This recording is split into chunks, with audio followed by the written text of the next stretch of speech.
conversación con Álvaro Delgado sobre el yunque y nos quedamos justo en el capítulo anterior, estábamos analizando cuál era la posición del yunque al interior de la iglesia y cuál era su posición, por ejemplo, con cosas tan obvias para nosotros como el levantamiento armado en Chiapas. Y yo me quedé, Álvaro, con un par de preguntas todavía del 2000, porque cambian las cosas en el 2000 con la llegada del yunque al poder, que eso es, así lo podemos interpretar, la llegada del yunque al poder con Vicente Fox. Primero, ¿quiénes son estos dos personajes que llegan al poder? Porque Marta Sagún es una mujer muy poderosa en ese sexenio. ¿Cuál es su formación y cuál es la formación también de Vicente Fox y cómo impacta al gobierno su formación católica? Bueno, para empezar, justamente lo impacta a partir de la formación religiosa de ambos. Es verdad que la formación de Marta Sagún está más identificada con los legionarios de Cristo, no solo porque Marta Sagún estuvo pues influenciada por el propio Marcial Maciel y fundador de los Legionarios de Cristo, sino no por paisanaje, sino por vinculación directa, hasta familiar, de Marta Sagún en Michoacán. Marcial Maciel es de Cotija y Marta Sagún es de Zamora, cerquititas. Y la familia de Marta Sagún, pues muy vinculada a la familia de Marcial Maciel Degollado, el fundador de los Legionarios de Cristo. En el caso de Fox, la formación es con los jesuitas. Estudian en el Instituto Lux de León, Guanajuato, estudia él, y luego estudia en la Universidad Iberoamericana. Los jesuitas y los Legionarios de Cristo son dos congregaciones de la Iglesia Católica, pero muy diferentes en sus métodos. Yo había hablado ya en la ocasión anterior que los Legionarios de Cristo nace como una congregación religiosa no para la toma del poder político, sino para el disfrute del poder terrenal, para atender la toma de la élite, la opción preferencial por los ultrarricos, digámoslo así. Mientras que los jesuitas, que contribuyeron, fíjate, en la fundación de la Organización Nacional del Yunque, en sus orígenes, particularmente el padre Figueroa, el padre Bolita, como le llamaban en Puebla, sí van tornándose más hacia la izquierda. Y sin embargo, esas dos formaciones de Marta Sagún y de Fox, en el ejercicio del poder, se traducen en buena medida más en beneficio del sector más ultraconservador de la Iglesia Católica y de manera particular por los Legionarios de Cristo. Son defensores de los Legionarios de Cristo y de los crímenes de Marcial Maciel. Bueno, es una perversión también del poder público porque toman partido a favor de un criminal. A ver, los yunques se meten al poder, sí, por su lado. Pero por el otro lado, ya este gobierno, este nuevo gobierno, el de Vicente Fox, que suponía una transición, emprende una defensa de los intereses de otro sector de la iglesia. El otro ya estaba colocado, este sector de la iglesia ya estaba colocado en el poder, pero este otro empieza a tener problemas porque se empiezan a ventilar, Álvaro, públicamente problemas de abusos de niños dentro de la congregación. Sí. ¿Y el papel que juega Vicente Fox y Marta Sagún cuál es? De encubrimiento, de defensa en los hechos. Hay que considerar también que, y no es solamente los legionarios, el episcopado mexicano encubrió, y los jerarcas notables de la Iglesia Católica, como el arzobispo de México, Norberto Rivera Carrera, encubrieron la pederastia no solo de los Legionarios de Cristo, sino de sacerdotes diocesanos, sino de sacerdotes de otras órdenes religiosas. Es decir, uno lo entiende de la Iglesia Católica, pero también desde el poder público no hubo más que defensa como creyentes, no como servidores públicos, de los abusos cometidos en la Iglesia Católica y, para particularizar más, de la Legión de Cristo de Marcial Maciel, de él específicamente. Entonces, si bien es cierto que la mayor parte de la Iglesia Católica, en el caso de México, defendió los crímenes de Maciel al más alto nivel, desde el propio Papa Juan Pablo II, Ratzinger y otros, pues en México se replicó eso, pero se replicó también, y eso es inaceptable, en el poder público, en el jefe del Estado mexicano, que es un Estado separado de la Iglesia Católica desde el siglo XIX. Entonces, sí, ¿cómo influye también una organización secreta en ese comportamiento? Pues fácil, ¿a través de quiénes? De Abascal, de Ramón Muñoz, por hablar dos miembros prominentes del Yunque. Entonces, por eso no es anodino volver a recordar ese tipo de comportamientos desde el poder público, porque están muy influenciados, no solamente por la Iglesia Católica en general, sino específicamente por esta organización que tenía copado a Fox y a la propia Marta Sagún. Vaya, diré un dato nada más. El coordinador de asesores de Marta Sagún, como directora de Comunicación Social de la Presidencia de la República y luego como esposa del presidente de México, fue el hijo de un jefe, uno de los jefes nacionales e internacionales del Yunque, Guillermo Velasco Arzac. Su hijo, Guillermo Velasco Barrera, era el coordinador de asesores de Marta Sagún. Entonces, este personaje tripulaba a Marta Sagún de la misma manera que Ramón Muñoz Gutiérrez tripulaba a Vicente Fox en la residencia oficial de los Pinos. O sea, dos personajes, posiciones de suma confianza para un de enorme jefe de Estado. De enorme influencia. Entonces, el Yunque se metió literalmente hasta la recámara de Fox, Marta Sagún, en la presidencia de la República.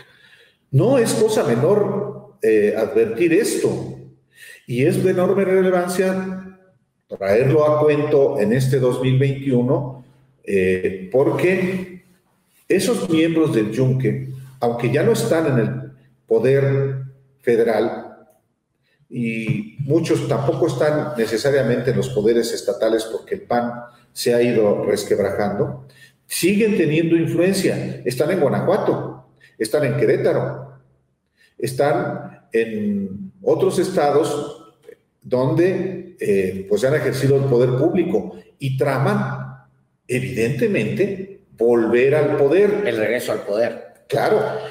A ver, yo me voy a brincar a lo mejor mucho, Álvaro, porque... Está bien. Pero nada más para que cierres esa parte. Es decir, ¿el Yunque se consideraría en estos momentos todavía una célula dormida en espera de su oportunidad para tomar el poder después de que la izquierda, representada en Andrés Manuel López Obrador, ha llegado hasta Palacio Nacional?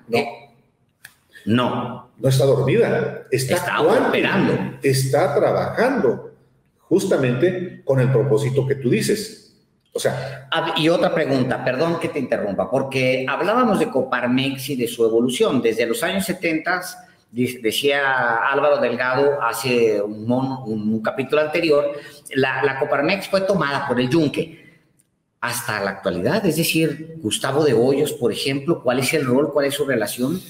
Yo no sé si Gustavo de Hoyos sea miembro juramentado del Yunque. Pero... bueno, su pensamiento es de derecha, eso sí, lo dice todos los días. Sí, igual el actual presidente, su sucesor,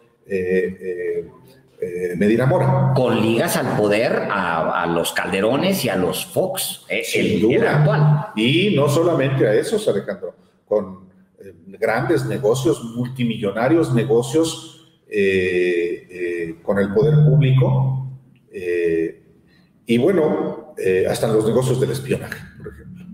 Pues sí. Medina Mora. Medina Mora. Que es hermano del que fuera procurador. Y también ministro de la Suprema Corte. En efecto. Pero no solamente, asociados, por ejemplo, con un empresario jalisciense, que fue secretario particular de Felipe Calderón en la campaña del 2006 y luego su secretario de Gobernación, Abraham González Ulleda, muy socio de el vendedor de Pegasus al gobierno de Felipe Calderón. Álvaro, en el siguiente tramo, después de la llegada al poder de Vicente Fox, de Marta Sagún, los pongo a los dos porque los dos operaban políticamente y ella se convirtió en una mujer muy poderosa. En el siguiente tramo es evidente que pues, el pensamiento de derecha evoluciona dentro del Estado mexicano, dentro del gobierno específico de Vicente Fox, y luego llega la elección del 2006. La elección del 2006 plantea por primera vez que el péndulo que se ha movido demasiado hacia la derecha se vaya radicalmente a la izquierda con Andrés Manuel López Obrador, porque es la primera vez que la izquierda, después de 1988, de ese fraude, la izquierda vuelve a tener la oportunidad en 2006 de tomar el poder y se atraviesa todo mundo antes de permitir que llegue Andrés Manuel. ¿Cuál es el rol que juega la Iglesia y cuál es el rol que juega el Yunque? La Iglesia claramente a favor de la continuidad de derecha. Por eso opera desde el púlpito a favor de Felipe Calderón. Eso está documentado. Y hay violaciones graves a la Constitución y a las leyes con esa actuación de la Iglesia Católica, de sacerdotes con mayor o menor participación desde el púlpito en el país. Pero ¿qué papel juega el Yunque en específico? Como una de las expresiones de la derecha. Porque hay que decirlo también, otras expresiones de la derecha, como el Consejo Coordinador Empresarial, en ese momento el presidente, hasta donde yo sé, no era miembro del Yunque, pero no había necesidad de que fuera miembro juramentado del Yunque, actuaba igual. ¿Quiénes se meten con mucho dinero?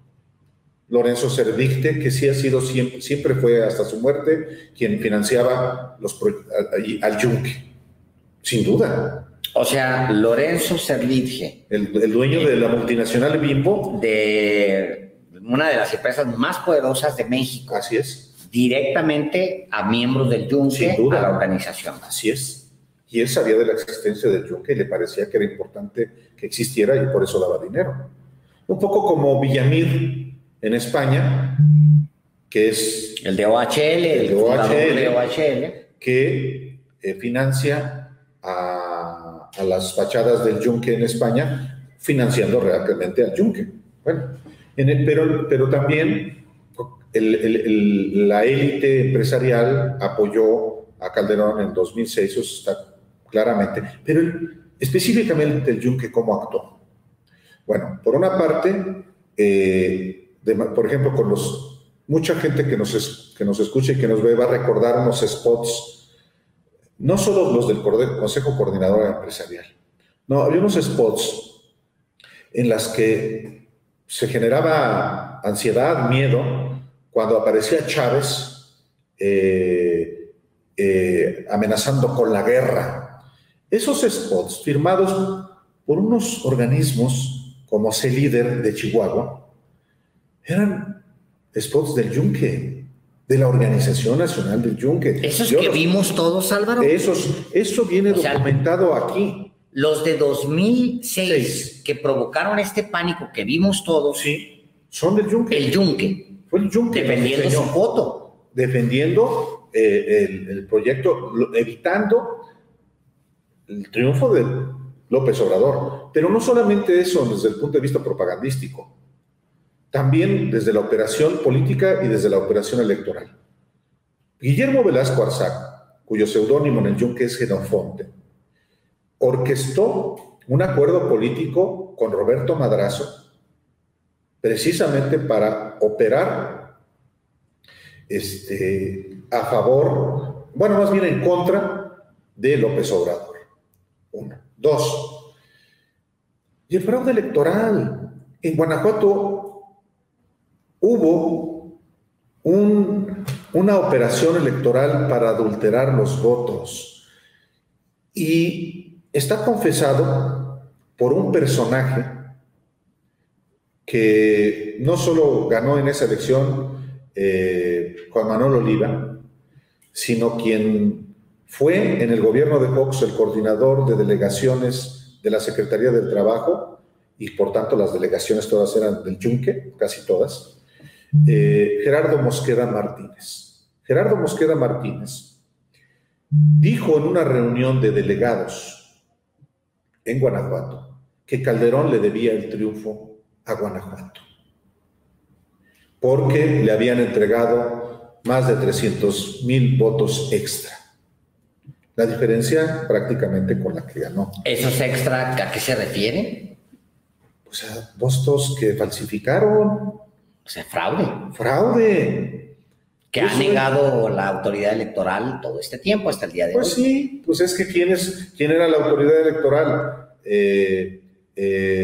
Luis Carlos Ugalde. Pues, claro. Vinculado, fíjate, Luis Carlos Ugalde vinculado a Claudio X González, sí, que a su vez tiene como peón pues a Gustavo de Hoyos, que viene de la Coparmex, sí, que ha sido tomada por el Yunque. O sea, son círculos muy cerrados. Así es, así es. Entonces, más allá de si Gustavo de Hoyos es miembro juramentado del Yunque o Claudio X González, pues operan muy parecido. Entonces, por eso es importante lo que tú mencionas en el 2006. En el 2006 el Yunque fue muy relevante para el triunfo de Calderón, quien, sin embargo, a muchos los veía con recelo, porque ellos apoyaron más a Krill, a Alberto Cárdenas Jiménez en la interna, al interior del PAN, y a Manuel Espino. Entonces, Manuel Espino, que era miembro juramentado, es miembro juramentado sin duda, que fue líder nacional del PAN, o dirigente nacional del PAN, y que ahora trae ahí un acercamiento muy extraño con la 4T. Pues es funcionario del gobierno de Felipe Calderón, digo, de Andrés Manuel López Obrador. Dice por ahí es militante de Morena. No es militante de Morena, pero él tiene un movimiento, entre los que se encuentran miembros del Yunque, por supuesto, que han participado en no solo gobierno federal, sino gobiernos municipal, por ejemplo, en Naucalpan, en el municipio de Naucalpan, que perdieron, y en Toluca, que perdieron. Entonces, sí, el Yunque es como la humedad, se filtra en todas partes. No es porque haya convicciones. Muchas veces los miembros del Yunque se meten a los partidos y están en todos los partidos, o particularmente en el partido que está en el poder, es no por convicción ideológica, es por ir a influir y puede pactar, claro, con Peña, por supuesto.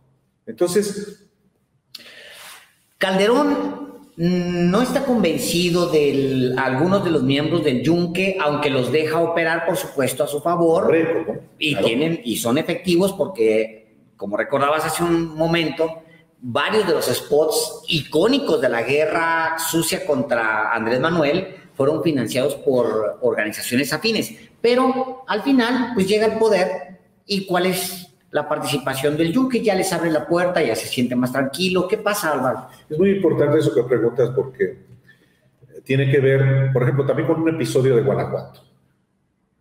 En Guanajuato, el coordinador de la campaña de Calderón es un no miembro del Yunque, Ricardo Sheffield, procurador del consumidor en el gobierno de López Obrador.